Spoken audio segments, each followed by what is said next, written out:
नमस्कार। कहानी संसार में लीजिए सुनिए राम कथा के अंतर्गत राम के अभिषेक की तैयारी और कैकेयी के दो वरदान। भरत के मामा युधाजित अपने पिता की आज्ञा से भरत को लेने के लिए अयोध्या आए थे। जब अयोध्या में पहुंचकर उन्हें बारात का समाचार मिला तब वे भी जनकपुर जा पहुंचे। जनकपुर से लौटने पर कुछ दिन बाद राजा दशरथ ने भरत और शत्रुघ्न को कैकेयी देश भेज दिया। नाना और मामा ने उन्हें बड़े ही लाड प्यार से रखा। भरत की इच्छा अपने नगर लौटने की होती तो उनके नाना अनुरोध कर उन्हें रोक लेते। इस तरह ननिहाल में रहते भरत और शत्रुघ्न को काफ़ी दिन हो गए। अयोध्या में केवल राम लक्ष्मण रहे। अब राम राजकाज में पिता का हाथ बटाने लगे थे। राम सदा दूसरों की भलाई की बात सोचते और सदाचार का पालन करते। जैसे वे नम्र और विद्वान थे वैसे ही शूरवीर और पराक्रमी भी। छोटे बड़े सबसे वे बड़े प्रेम पूर्वक मिलते थे। क्रोध में भी किसी से दुर्वचन नहीं बोलते थे। प्रजा उनको बहुत चाहने लगी। राम के कार्यों से राजा दशरथ भी बड़े प्रसन्न थे। वे अब बूढ़े भी हो चले थे।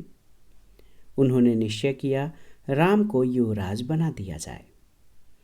राजा ने मंत्रियों से सलाह की और कैकेयी राज और मिथिला नरेश को छोड़कर सब मित्र राजाओं को अयोध्या आने का निमंत्रण भेजा, जिससे उनकी सम्मति भी मिल जाए। निश्चित समय पर सभा भवन में आमंत्रित राजागण आ गए। अयोध्यावासी भी उपस्थित हुए। राजा दशरथ ने सबके सामने राम को युवराज बनाने का प्रस्ताव रखा। सबने एक स्वर से राम की प्रशंसा की और उनके गुणों का वर्णन करते हुए प्रस्ताव का समर्थन किया। राजा ने सबको धन्यवाद करते हुए कहा कि मैं कल ही राम का अभिषेक करना चाहता हूँ। आप लोग उत्सव में शामिल हों। इस घोषणा के बाद उन्होंने सुमंत को भेजकर राम को सभा में बुलवाया। राम के आसन ग्रहण करने पर राजा दशरथ बोले, जनता ने तुम्हें अपना राजा चुना है। सावधानी से तुम राजधर्म का पालन करना और इस कुल की मर्यादा की रक्षा करना। सभा समाप्त करके राजा दशरथ अपने भवन में चले गए। राम से एकांत में बात करने के लिए उन्होंने राम को फिर से बुलवा लिया। राजा दशरथ राम से बोले, बेटा, अब मैं बूढ़ा हो गया हूँ और राजकाज चलाने में अपने को असमर्थ पाता हूँ। न जाने मेरी आंखें कब बंद हो जाएं। भरत भी इस समय ननिहाल में है। मैं चाहता हूँ जनता ने तुम्हें राजा चुना है तो ये नेक काम मेरी आंखों के सामने संपूर्ण हो। ऐसे शुभ कार्यों में तरह तरह के विघ्न बाधाएं पड़ने का डर रहता है, इसलिए अत्यंत सावधान रहने की आवश्यकता होती है। तुम भी आज की रात सावधान रहना और संयम से भी रहना। राम उठकर माता कौशल्या के पास गए। माता को प्रणाम करके उन्होंने राज तिलक की सब बातें सुनाई। माता ने पुत्र को हृदय से लगा लिया और हर्ष से फूली न समाई। फिर वे मंगलगान और दान पुण्य में लग गई। यह शुभ समाचार नगर भर में फैल गया। नगर सजने लगे और चारों ओर आनंद मनाया जाने लगा। इधर एक ओर तो अभिषेक की तैयारियां हो रही थीं, उधर दूसरी ओर दूसरा ही कुचक्र चल रहा था। इस कुचक्र को चलाने वाली थी कैकेयी की मुँह लगी दासी मंथरा। वह जैसी कुरूप और कुबड़ी थी वैसे ही कुटिल भी थी। मंथरा को जैसे ही राम के अभिषेक का समाचार मिला वह तत्काल कैकेयी के महल में पहुंची और बोली, अरे मेरी रानी, तू कैसी बेसमझ है। मौत तेरे सिर पर नाच रही है और तू सुख की नींद सो रही है।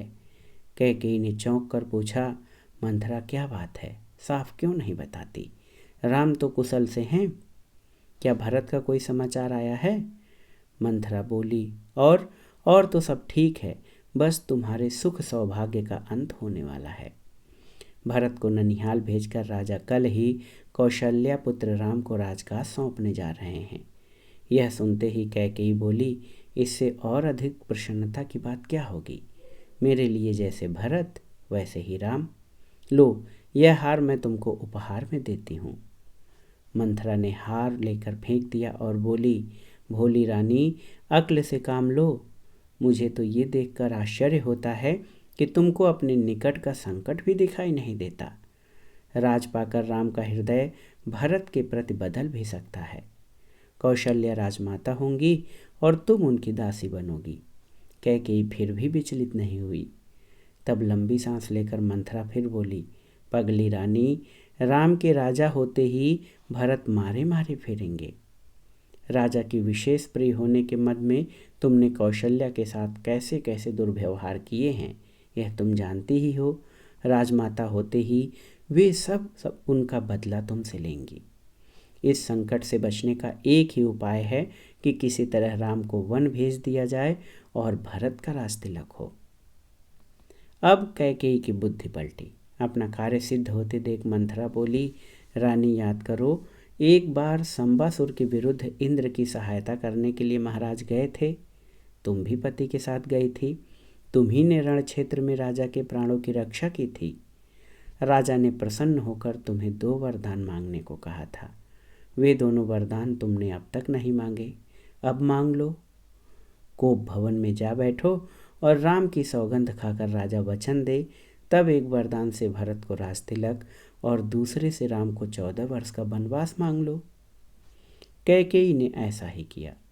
रात को जब राजा दशरथ कैकेयी के महल में पहुंचे तो उनको रानी के कोप भवन में जाने का समाचार मिला। इस खबर से राजा के प्राण सूख गए। कैकेयी उनको प्राणों से भी अधिक प्यारी थी। वे उनके शरीर पर हाथ फेरकर मनाने लगे। राजा ने कहा, तुम क्यों ऐसी रूठी पड़ी हो? तुम्हें मालूम है कि तेरी प्रसन्नता के लिए मैं रंक को राजा और राजा को रंक बनाने के लिए तैयार हूँ। यदि किसी ने तुम्हारा अहित किया है तो उसका सिर अभी कटवा लो। मैं अपने पुड़ियों और प्राण प्यारे राम की शपथ लेकर कहता हूँ कि तुम जो कहोगी वही करूँगा। राजा ने जब राम की शपथ ले ली तो कैकेयी ने दोनों वरदान मांगे। राम के वनवास की बात सुनकर राजा सन्न रह गए और शोक के कारण मूर्छित हो गए। कुछ देर बाद जब वे होश में आए तब राम राम कहकर उठ बैठे और कैकेयी को तरह तरह से समझाने लगे।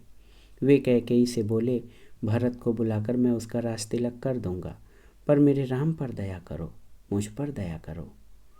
लेकिन कैकेयी किसी तरह न मानी। वह बोली, राजन, आपकी बात रघुवंशियों जैसी नहीं है।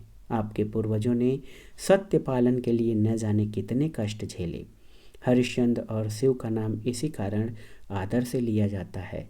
सत्य ही संसार में ईश्वर है। धर्म भी सत्य पर टिका है। सत्य से बढ़कर और कोई नहीं। सत्य को छोड़कर आप संसार में कैसे मुँह दिखाएंगे? रही मेरी बात, अगर आप वरदान नहीं देते तो मैं आत्महत्या कर लूँगी और आप इस कलंक और अपयश का भार जीवन भर ढोते रहेंगे। राजा समझ गए अब कुछ होने वाला नहीं। राजा रात भर बेसुध से पड़े रहे। सवेरा होने पर सुमंत कैकेयी के महल में समाचार लेने आए। राजा की दशा देखकर वे समझ गए कि कैकेयी ने कोई कुचाल की है। सुमंत ने कैकेयी से राजा के दुख का कारण पूछा। कैकेयी बोली, मैं कुछ नहीं जानती। राम को ही वे अपने मन की बात बताएंगे। राजा का संकेत पाकर सुमंत राम को बुलाने गए। थोड़ी देर में लक्ष्मण के साथ राम आ गए। राम को देखते ही दशरथ बेसुध हो गए और कुछ बोल न सके। तब कैकेयी ने राम को सब बातें बताई, अपने वरदान की भी बात बताई। पिता का रुख देखकर राम ने दृढ़ता से कहा, पिताजी की प्रतिज्ञा की रक्षा के लिए मैं अभी वन जाता हूँ। भरत को बुलवाकर उनका राजतिलक कर दीजिए। मैं भाई भरत के लिए सब कुछ छोड़ता हूँ।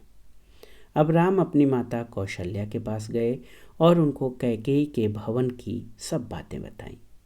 यह समाचार सुनकर माता कौशल्या बेसुध सी हो गईं और अपने भाग्य को कोसने लगी। मैं तो निरंतर अपने को घर की दासी मानकर सबकी सेवा करती रही। भरत को भी अपना बेटा ही माना, कैकेयी का भी बुरा नहीं चाहा, फिर मेरे साथ ये अन्याय क्यों? माता कौशल्या का दुख देखकर लक्ष्मण के क्रोध की आग भड़क उठी। श्री राम ने लक्ष्मण को समझा बुझाकर शांत किया और कहा, मेरे वन जाने की तैयारी करो छोटे भाई। तो ये थी राम के वन गमन की कहानी और कैकेयी के वरदान की राम कथा का एक छोटा सा अंश। ये कथा आपको कैसी लगी हमें कमेंट बॉक्स में ज़रूर बताइएगा।